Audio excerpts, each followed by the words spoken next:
I am sitting in a 2017 Hyundai Elantra. This is a key version, no transponder in the key, but we're going to program two remotes.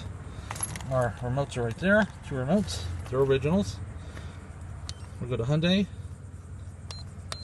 This is the standard Elantra. Key coding 17.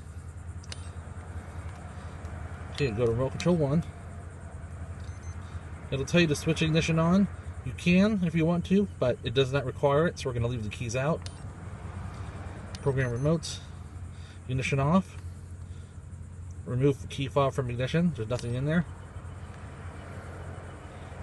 Okay, start with the first key. Press the lock or unlock button. There it is.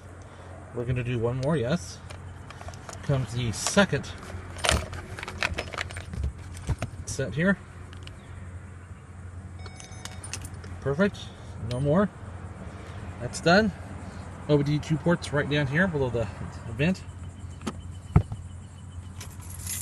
Take our remotes. Lock and unlock. Lock and unlock. All finished.